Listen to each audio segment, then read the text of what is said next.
Hello and welcome to our first class on human capital training and development.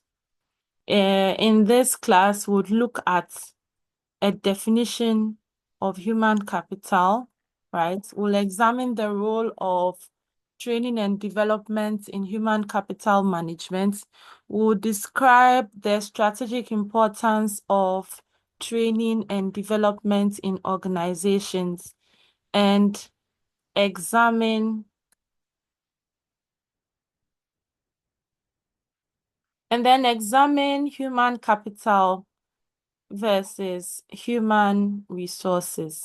Okay, so basically these are what we'll be looking at in today's class, right? So if we say training is an organized procedure which brings about a semi-permanent change in behavior for a definite purpose, right? So once you train or once you are involved in training, what it means is that you are going through an organized procedure. And by the time you are done with the procedure, there will be a kind of change, a semi-permanent change in the behavior of whoever you trained. And this is for a definite purpose. Okay, so it means that before you train, there should be the purpose of training. And there are three main areas where training can happen in. So you can train people on skills, you can give training on knowledge, and then you can also give training in the attitude of people. So training focused on skills, training focused on knowledge, and then training focused on attitudes. Okay, so training on attitudes are sometimes called the social skills. But in most of the cases, once you are providing training, then it is with a definite purpose in mind, even before the training begins. So training differs from education in many ways, all right? And for all practical purposes, training is aimed at a specific job-based objective rather than the broad society-based aims of education.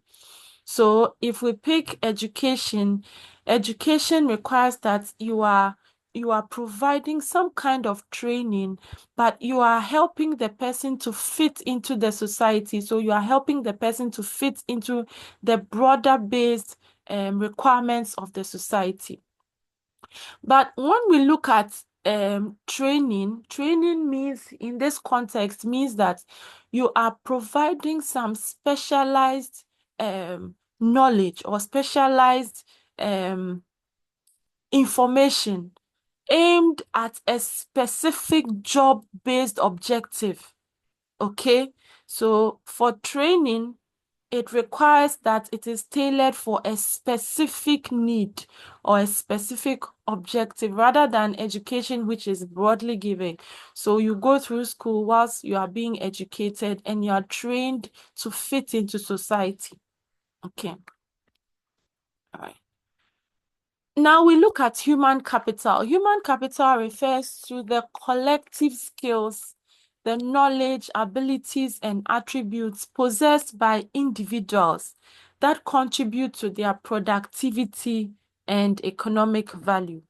Okay, so if you say human capital, then we are looking at all the skills, all the knowledge, all the abilities, and all the attributes that individuals within the organization possess. Okay, so once you put all of them together, the organization can call that as their human capital. In organizational context, the human capital is considered a very key asset because it directly influences the company's ability to innovate, to grow, and to maintain a competitive advantage on the market. So if an organization will be able to succeed on the market, it depends on how strong its human capital is. If the human capital is not so strong, then it means that the organization will not be able to compete effectively on the market. So unlike the physical or financial assets, the human capital is embodied in people, in individuals. And these if you have like a furniture, right, which is a physical asset, or you have money in the bank, it's for you as a business. The money would not decide one day that it is leaving. Okay, but for the human capital that the organization has, at any point in time, an employee may want to leave the organization. Okay, so human capital is embodied in individuals, and these individuals can decide what they want to do at any point in time. Okay.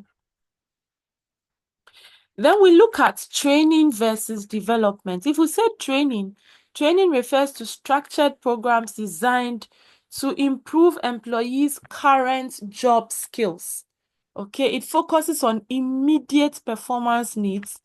And what it does is to equip the employees with specific abilities that they need to perform their tasks.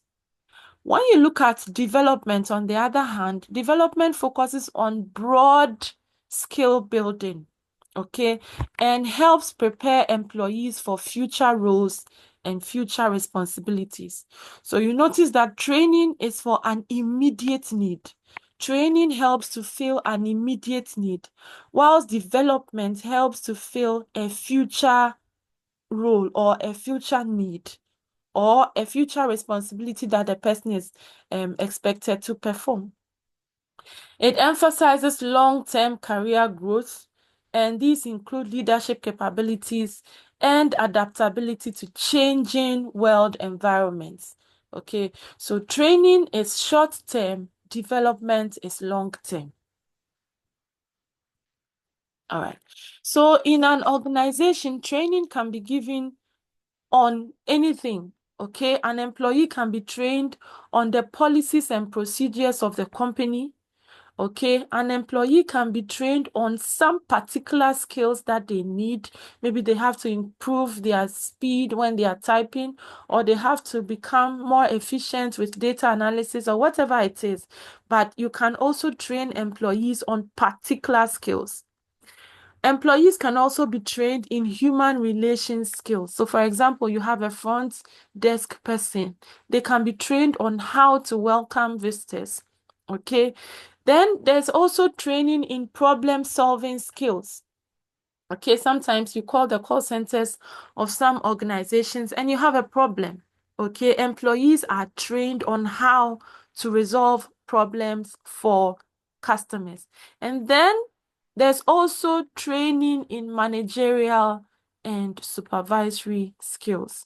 So the scope of training can be broad, right? You can give training in soft skills or the hard skills that we need at work. Why do we train people? What's the objective of training? Training helps to meet manpower needs. Okay, so in an organization, if there's the need for there's a need for some particular skill in the workforce. All right, training can be given. And when training is given, you realize that the manpower needs will be met. Okay, then training also helps to reduce learning time. For example, you have had a new employee on the team. When you train them, it reduces the learning time, because if we leave them to themselves so that they use trial and error to learn, it will take a longer time before they get to know the things that they have to know. So training actually reduces the learning time for new employees. It also helps to improve performance. So if an organization wants improved performance, then the go-to tool is to train. As you train employees, you make them more efficient and they are able to perform better on their job.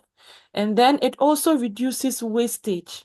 Okay, if employees know what is expected of them, how to make use of some equipment that the organization is making use of, it reduces waste. They do not waste resources. They do not waste the uh, tools that are available to them to work with. Okay, they do not waste time, right? So it also reduces absenteeism. Sometimes people don't show up for work because they don't know what is expected of them. All right. So once training is given, then employees get to know what they have to do, and then they show up for work. All right. And then in order to reduce accidents, there's the need to train employees. Okay, so you train employees to reduce accidents. And then finally, training has a lot of benefits to the employee, because if the employee is trained, what it means is that they have become better. So a trained employee has become better and is ready for the future. So if they leave your organization to another organization, they will not go like they were when they joined your organization. They would have added more value to themselves through the training that you offered, and then that will help them to get higher salaries where they go to. Okay, so there are some benefits of training here. First, for the organization, training helps to make decision making more effective, okay, as well as problem solving. So if the organization has very well trained employees, they are able to make effective decisions. Okay, it also improves the morale of the workforce. It helps people to identify with the organizational goals, right? Training helps to develop leadership skills, motivation, and loyalty among the employees. It also helps with a better attitude among the employees. It also aids in improving productivity and the quality of work. For the organization, training helps in understanding and carrying out policies. Okay, and then it helps in organizational development. Training creates an appropriate climate for growth and communication. Okay, and then the final one we have here is that training helps employees to adjust to change. Okay, and then for the employee, training increases job satisfaction and recognition. Okay, it moves a person towards personal goals while improving interactive skills. For the employee, training eliminates fear. So in a time where something new has to be done, because the employee has been trained, they will be confident. They'll be confident to attempt something that is new. It provides the trainee an avenue for growth. Okay. And if employees are trained, it helps them to own the activities that they are involved in. Okay, so it helps them to take responsibility. It helps them to identify with whatever it is that is happening. They internalize whatever they are a part of and they own it. They are confident when they are taking steps. Okay, and then it also helps to provide information that helps them to improve their leadership, their communication skills, and then their attitudes. And then it helps them to handle stress, tension, frustration, and conflict. Okay, I'll stress on the conflict. If employees are well trained, conflicts at their workplaces becomes very, very minimal. Okay, so it's very important to train employees. And then for human relations, you notice that training improves interpersonal skills. Okay, it improves employee morale, it builds cohesiveness in the groups, it makes the organization a better place to work and live, and then it provides information on other governmental laws and administrative policies. So training helps to improve on the general climate or the general organizational environment that you have. Okay. So if we look at the human resource versus human capital, human resource treats employees as resources, and these resources have to be managed effectively for short-term tasks and organizational needs. Okay? And the focus here is more on operations. Whilst if we look at human capital, it focuses on strategic development. It looks at the long term. Okay, so human capital does not only see employees as resources that have to be managed for the short-term tax, but it sees employees as assets, and these assets have value. The value of these assets are such that they can be grown or they can increase through continuous investments in their skills and talents. So you realize that human resource just manages what is available, okay, and gets you to use what you have to work in the present state. Whilst if you look at the human capital from the lens of human capital, employees are seen as assets. So beyond just resources, they are seen as assets. And in these assets, if you invest training in them, they improve, okay, and they become better.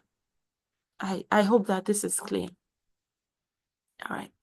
So based on the difference in human resource and human capital, now organizations no more see their employees as human resource. All right. They see them as human capital. And this means that if they invest in the employees, the return on the investment will be much more than if they just manage the resources that they have in their employees. I believe this is clear. So basically, in recent times, there's been a shift in organizational focus from the traditional human resource concept to human capital concept. Okay. So we look at some stakeholders in training and development. So for training and development, you have the sponsors of training. Okay. So the sponsors of training and development are the senior managers or the top management of the organization. They sponsor the training activity. Then you can also have the clients of training. And these are the planners or line managers who are responsible for coaching, for providing the resources, and then also for measuring the performance of the employees. Okay. Then you can have the participants of the training session or the trainees. And these are those who go through the training or those who undergo the training process. You also have the facilitators. The facilitators are the human resource management staff. Okay. And then those who provide the training or the trainers. Okay. So the training is provided in a specialized field. And each of these groups has their own agenda and motivations. And sometimes there are likely to be conflicts, okay, in the agenda of each of these stakeholders because it may not align. Their priorities may not align. But it is very important that all the stakeholders in a training and developing program have their priorities aligned. That is why it's very important to have the purpose of training. Otherwise, everybody comes in with their own agenda for training. Okay. So the trainer is the one who provides the training. Okay. So the role of the trainer and the trainee is one that we cannot do without in a training program. And in every training program, the trainee is the major stakeholder. However, you notice that if we want to look at it from the traditional terms, even though the trainee is the major stakeholder, in a typical training session, they just sit down and get information from whoever is offering the training. But the trainee, because he's a major stakeholder, has to also play a major role in the training. What it means is that the trainee has to play an active role in the training. And therefore, his attitude whilst the training is going on is very, very important.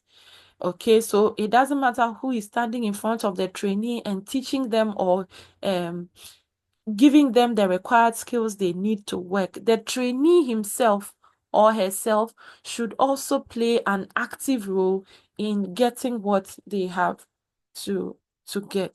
All right. So it's important that the trainee is willing to participate in the training and also willing to actively get what they have to get from the training. Okay, so the participants' willingness to invest in the program is directly proportional to the benefits of the learning that the trainee could expect. Okay, so the trainee has to be actively involved in the training. Thank you very much. We will discuss this in detail when we meet in class. Thank you. Bye-bye.